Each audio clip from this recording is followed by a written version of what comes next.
안녕하세요. 저는 대구에서 영상을 전공하고 있는 대학생 주민영입니다. 분 단위로 시간 쪼개기 그리고 캘린더 줄 세워서 일정 적기를 잘하는 MBTI J 100% 뚝딱뚝딱 로봇 인간입니다. 약간 어색할 수도 있지만 잘 부탁드리겠습니다. 요건 이제 제 경험에서 비롯된 건데요. 자기 전에 누워서 유튜브 쇼츠를 시청을 하는데 그냥 자면 되는데 내가 왜 이걸 계속해서 재밌는 영상을 찾고 있지? 라는 생각이 들었고, 다시 저를 돌아보니까 재밌는 영상이 나와서 그 일정한 어떤 만족도를 채워야 제가 항상 잠에 들더라고요. 그래서 항상 늦게 자게 되고 늦게 일어나고 뭔가 좋지 않은 생활 패턴을 유지하는 저를 보면서 이게 중독이구나 하는 걸 느꼈습니다. 우리 현대인들에게 어떤 중독들이 가장 만연한지 그런 것들의 심각성을 가져가면서 전문가 인터뷰와 일반인 실험 영상을 곁들인 그런 다큐멘터리입니다. 도박이나 마약 중독이라고 하면은 좀 치료센터도 잘 되어 있고 약간 사람들이 딱 중독의 범위라고 인지를 하는 것들인데, 이제 뭐 음식, 쇼핑, SNS라고 하면 너무 우리 주변에 있다 보니까 인지 자체를 하지 못하고 경각심이 많이 없는 편이라서 사람들에게 그런 우리가 알지 못하고 있는 이야기를 해줘야겠다. 지금 현대의 중독 심각성을 알리고 나 정도면 괜찮지 하는 게 사실은 괜찮지 않을 수 있다는 걸 느끼셨으면 합니다. 자, 여러분, 저와 게임 하나 아시죠? 여기 벨이 하나 있습니다. 지금 보이는 이 벨을 누르면 50만 원을 드리겠습니다. 누르시겠습니까? 3초 세겠습니다. 3, 2, 1. 받으셨나요? 좀 더 재밌게 해보죠.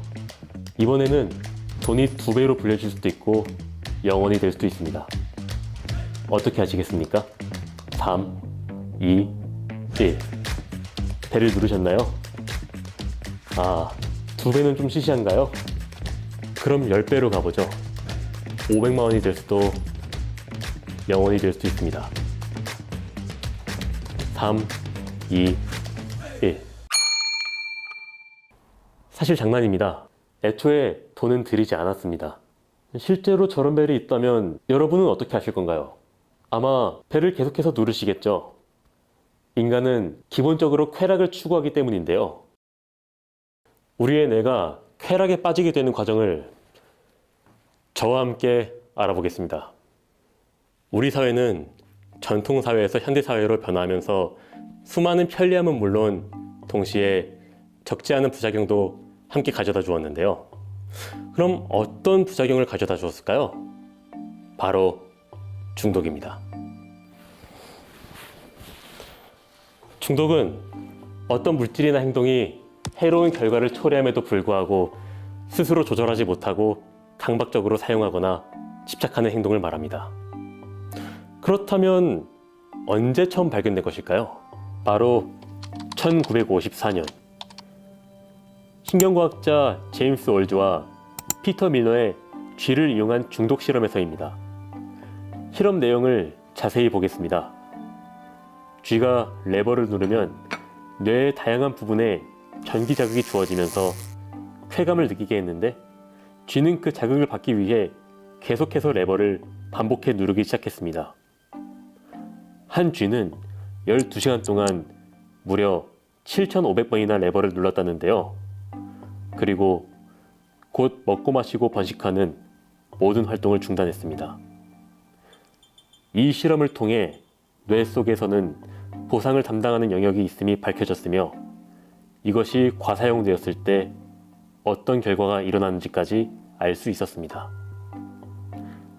이러한 중독은 크게 2가지로 분류할 수 있습니다. 과거에는 술이나 마약, 담배와 같은 물질 중독이 만연했지만 현재에는 도박, 쇼핑, 성형 중독과 같은 행위 중독이 훨씬 큰 비중을 차지하고 있습니다. 그 중에서도 가장 큰 이슈가 되고 있는 것, 바로 디지털 중독입니다. 디지털 중독, 도대체 왜 위험할까요? 이 디지털 중독에 대한 근본적 해답은 우리의 뇌에 있습니다. 디지털 작업의 가장 큰 특징은 멀티태스킹입니다.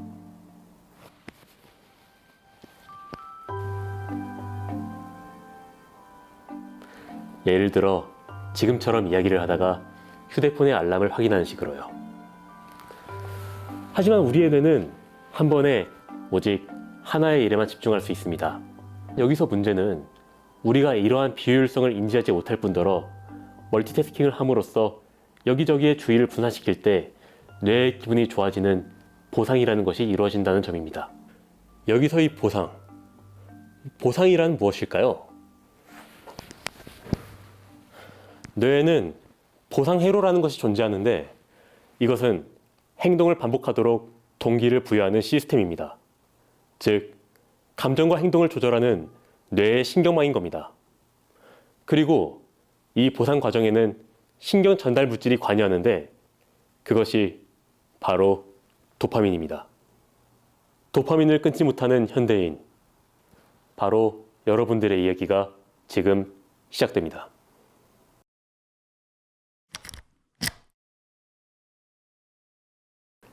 디지털 중독은 또 다른 많은 중독들을 파생시켰는데요.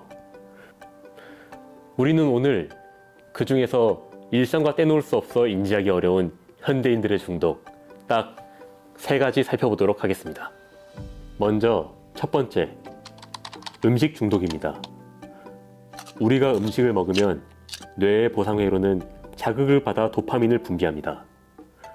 그렇게 쾌감과 보상감을 느끼게 되는데 이를 조절하는 데에 있어 문제가 생기면 음식 중독에 빠지게 되는 것입니다. 이 음식 중독은 결국 비만과 쉽게 이어지게 되는데요. 또한 합병증인 고혈압, 고지혈증, 당뇨 등의 발병률도 높아지게 되어 순식간에 건강 적신호에 빨간불이 켜질 수 있습니다. 다음으로 우리가 인지하기 어려운 중독 두 번째, 쇼핑 중독입니다. 쇼핑 중독이라 해서 단순히 쇼핑 행위를 많이 하는 것을 뜻하는 게 아닙니다. 구매 충동을 스스로 조절하지 못하고 필요한 물건을 사는 것이 아니라 오직 구매 행위를 통해 얻는 즐거움과 쾌감만을 위한 쇼핑을 하는 경우를 말합니다. 특히 쇼핑 중독은 최근을 기점으로 더욱 심각해지기 시작했는데요. 그 이유는 무엇일까요? 쉽게 설명해 보겠습니다. 자, 여러분. 저 지갑을 하나 새로 사려고 합니다. 지금 이건 유행이 좀 지났거든요. 저 어디로 가면 좋을까요? 지금이 만약 과거 1995년 정도로 하죠. 그때였다면 여러분들은 제게 어디로 가라고 말씀하셨을까요? 네, 백화점. 많이들 이야기하셨을 겁니다. 하지만 지금 직접 발로 가야만 무언가를 살 수 있던 과거와 달리 현재는 온라인 쇼핑이 너무나도 쉽고 편리해졌습니다. 이제는 쇼핑에 대한 시간적, 공간적 제약이 완전히 사라져버린 겁니다. 이로써 최근 들어 쇼핑에 대한 접근성이 더욱 용이해졌고 그에 따른 중독성 또한 심각해졌습니다. 그리고 이는 쇼핑 중독 그 자체로 그치는 것이 아니라 몸에 보내는 하나의 신호일 수도 있어 더욱 위험합니다. 인지하지 못한 내면에 잠재된 우울감, 공허감, 불안감 등이 쇼핑이라는 하나의 행위로 바뀌어 나타나는 것일 수도 있는 것입니다. 여러분은 이번 일주일 동안 택배가 몇 개 나왔나요? 영상을 보고 있는 지금 이 순간, 요즘 나는 어떤 마음으로 쇼핑했는지 한번 생각해 보는 것도 좋을 것 같습니다. 자, 그런데요. 이렇게 쇼핑한 것들 인증샷 따로 찍는 분들 많으시죠? 혹은 맛있는 걸 먹을 때, 좋은 곳에 갔을 때 사진 많이들 찍으시나요? 요즘은 커피 마시러가 아니라 사진 찍으러 카페에 간다죠? 그리고 나서 여러분들은 그 사진을 SNS에 자주 올리시나요? 네, 역시 처음 만나면 마팔부터 하는 요즘이죠. 어떻게 보면 이게 디지털 중독과 가장 밀접할 것 같습니다. 마지막으로 이야기 나눠볼 주제는 좋아요에 관한 이야기, 바로 SNS 중독입니다. 앞서 이야기한 뇌 보상회로 기억하시나요? 저는 이 SNS 중독이 뇌 보상회로 시스템을 가장 잘 설명할 수 있다고 생각합니다. 우리 인간의 도파민이 최고조에 다다르게 되는 때는 새로운 경험을 할 때보다도 어떠한 일이 벌어질지도 모른다는 기대가 있을 때라고 합니다. 즉, 기대감이 보상회로 시스템을 작동시키는 것입니다. 그래서 우리는 메신저 알림음이나 SNS 속 좋아요, 댓글 등의 반응 상태를 끊임없이 확인하게 되는 겁니다. 기대를 해서요. 그렇다면 현재 사람들은 SNS 중독에 대해 어떤 생각을 가지고 있을까요? 사람들을 모아 물어봤습니다. 이게 안 가지려고 해도 뭔가 자꾸 관심이 갈 수밖에 없는 게 인스타 릴스 같은 것도 다 좋아요 하면 수시로 알람이 오니까 너무 집착을 하게 되는 거죠. 집착을 하게 돼서 좀 전에 올렸던 것보다 오늘 올린 게 좀 덜 나오면은 좀 별론 것 같고 막 집착을 좀 떨쳐내야 되는데 그게 좀 잘 안 되는 것 같아요. 주변 친구들이랑 밥 먹는 자리에서도 보면 1시간 정도는 같이 자리에 막 얘기를 하고 놀다가도 딱 어떤 시간이 오면은 약간 약속이라도 한 듯이 다 휴대폰을 확인하고 그런 모습을 보면서 요즘 사람들이 전부 휴대폰에 많이 집착하는 것 같다라고 생각한 적이 있어요.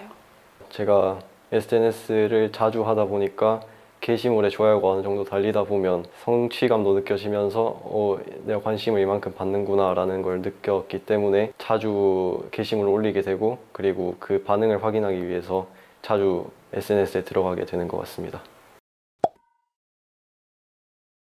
사실 시험 기간 때 너무 자주 보게 되더라고요. 괜히 이제 시험 공부하는데 재미없으니까.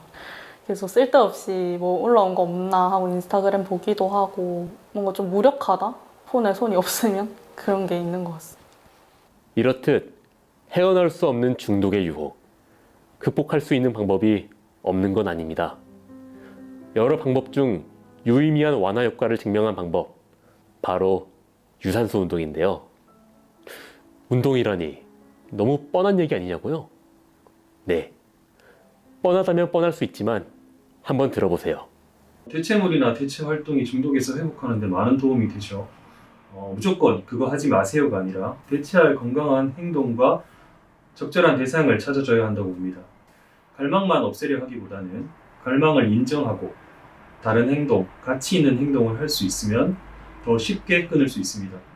운동도 그런 의미에서 대처할 수 있는 활동으로 적절하고 그 이외에 규칙적인 생활 습관, 예를 들면 수면이나 식사, 목욕, 스트레스를 줄이고 정서적인 안정감을 느낄 수 있는 활동 등이 도움이 되겠습니다. 현대 사회를 살고 있는 당장 우리들의 중독 이야기 어떠셨나요? 가장 중요한 것은 지금 내가 어떤 상태인지를 스스로 자각할 수 있어야 한다는 것입니다.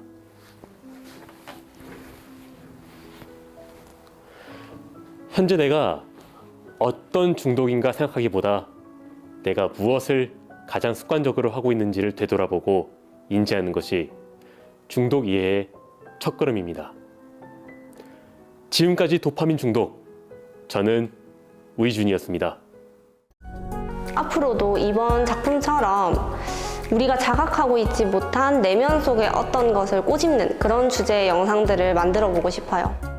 최대한 많은 유기견 친구들이 가족을 만날 수 있었으면 좋겠다라는 마음 하나로 열심히 하고 있어요. 저희 와카롱 채널 많이 좀 관심 가져주시면 좋겠고요. 그와 더불어서 내가 강아지를 키우고 싶다라는 생각을 했을 때 입양이 어떨까라고 생각을 한 번쯤은 해봐 주시면 너무 좋을 것 같습니다. 사지 마시고 입양하시기 바랍니다.